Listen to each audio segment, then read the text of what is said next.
The other big story of the day, of course, was about the protests and about the opening of Parliament and how that all went together. So let's get back over to 6 o'clock News TVNZ and have a look about the protests and the counter. Is that the first one we're going to watch? Yep.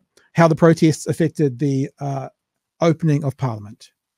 And that activism was brought into the debating chamber by Te Pāti Māori at today's commission opening of Parliament. Party MPs doing their own unofficial swearing-in before taking their traditional oath in a move that some have labelled narcissistic and others colourful. Political. So, some have labelled it narcissistic. Chewy, you won't be surprised to know that's David Seymour. David Seymour has obviously changed his personal pronouns to be plurals because some have called it narcissistic. No, one called it narcissistic, just for clarity. But the other thing is, I think this is a really interesting question. Like in the olden days, you know, you used to have to swear on the Bible to be, you know, I swear to tell the whole truth, nothing but the truth, so help me God, in courts and stuff. You don't have to do that anymore. You can pick a Quran, you can pick almost any kind of book that means something to you to swear on. I think there's a really valid question to ask. Maybe I'm not trying to stand up for Te Pāti Māori here. Maybe they're asking it in a more activist way, which is fine. But just in general, I think there's a really interesting question to ask about who we need to swear an allegiance to. You know, to this remnants of a monarch that has no real control over us. I mean, if they want to swear it to part of New Zealand, that I think it's an interesting conversation, Chewy. I think it's a really interesting one to start. Just like at one stage they wouldn't have even dreamed about swearing on a Quran in a courtroom or something, but that's now available. Same for Parliament. I don't see why this conversation wouldn't be how. I mean, David Seymour seems to love putting ideas out in public. They're just ideas for conversations, people. They don't mean it. We just want to talk about it openly and honestly. Isn't that the vibe we're supposed to put out? Isn't that right? Yep, right, absolutely. Let's have a look. Editor Jessica Mackay report. Hey, Jess. The traditional pomp and pageantry for the formal opening of the 54th Parliament. I, Christopher Luxon, swear that I will be faithful and bear true allegiance to His Majesty King Charles III, his heirs and successors according to law. But things quickly got less traditional.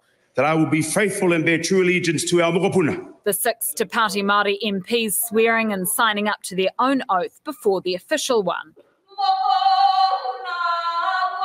We made it clear that we've had disdain with the current oath, and so we saw our own oath, how we think an oath should be sworn in Aotearoa.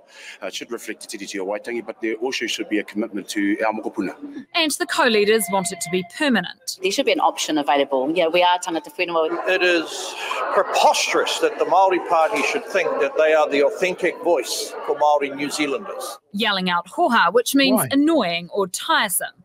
I remind everyone again, that party got less than 3% of the vote, and a lot of their party vote. You need to be careful when you start saying that. And like, I remember dealing with a few YouTubers that were like, look at the views these guys are getting. It's not even worth talking to them. We're now eclipsing them. So you got to be careful playing the numbers game, because you know what?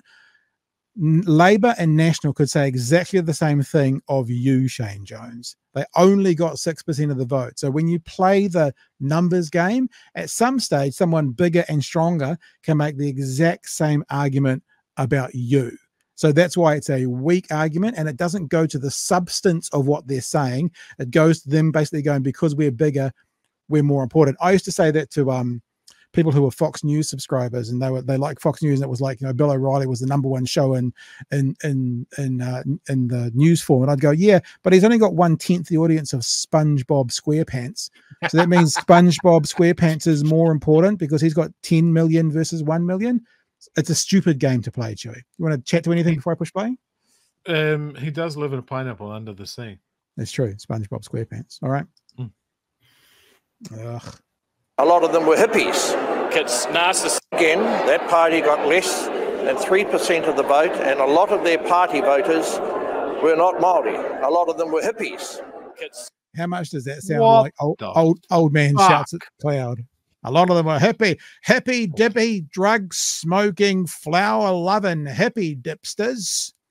Right, here comes our some people. Obviously, David Seymour has changed his pronouns. Narcissism It's all about them when everyone else can be respectful of the institution that they have worked hard to be elected to.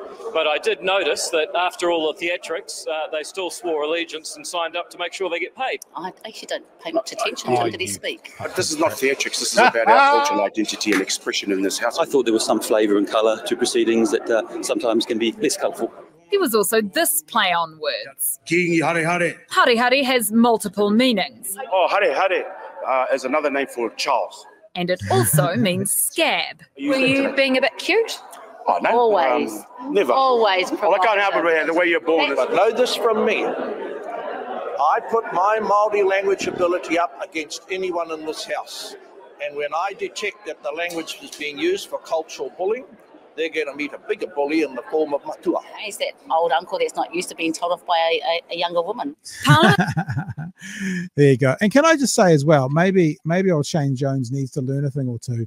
But to say you're going to be a bully, it's not actually, you know, like they say, it's like saying, well, if someone assaults me, I'm going to assault them worse back. Like you're missing. There's a bit of a point there. You're one hand saying bullying is not okay, so I'm going to be a bully.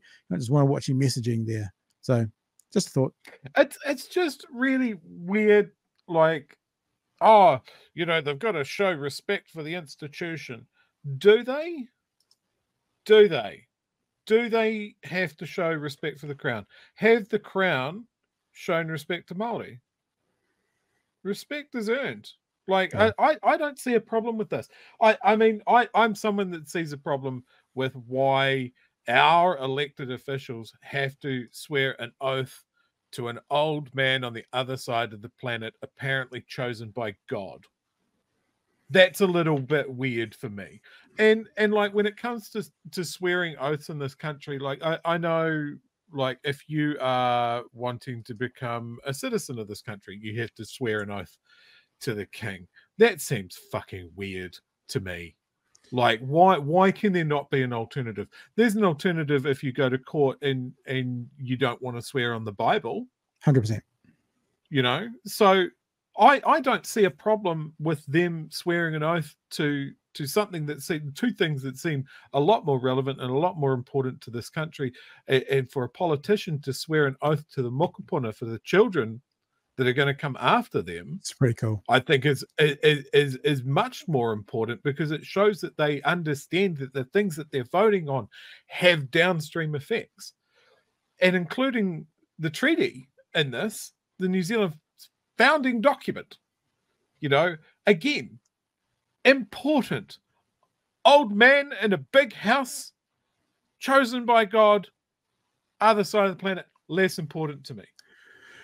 I'm with you, but I guess I take a half step back and I go, I can understand it's been tradition to this point. And that's fine, right? That's been the tradition to this point. I'm not saying it's a good tradition or a bad tradition, but it has been. And now there is a group in there who want to ask the question, like people like David Seymour seem just to want to do all the time, just asking questions, nothing else. It's funny how all those right-wingers, especially see it in American media, we're just asking questions, and then when the opposition just asks questions, oh, hang on, disrespectful. Very mean. I think there can be the tradition to this point and a conversation about where to from here. So I mean, I'm not going to beat up on the past and say this is how it's been. Okay, sure, fine. Now there's a real case to be had. What do we do with this? How do we do this moving forward? Much like I've said, swearing on the Quran in the courts. Okay, so who can we swear to? Who can we pledge our allegiances to? Because I tell you what, even though people like David Seymour are saying that they've pledged their allegiance to the king, they haven't. If the king called on that allegiance for anything in specific, they wouldn't. So it's really all, you want to talk about theatre, Shane Jones, that whole process is theatre. So that whole process is theatre, so you could have slightly different theatre and it wouldn't make any difference. And make something uniquely New Zealand, and you know, I mean, even that whole allegiance, even that word, you know, just swearing to an allegiance. So how are you going to uphold your job as an MP for the next 3 years? You know, I think it's a perfectly valid conversation. Yeah, I mean, when even if you look at Parliament as a form of government, as the traditions, the setup of it. we've taken a system from a country that's not ours, and we've used all of their traditions, all of their way of doing things.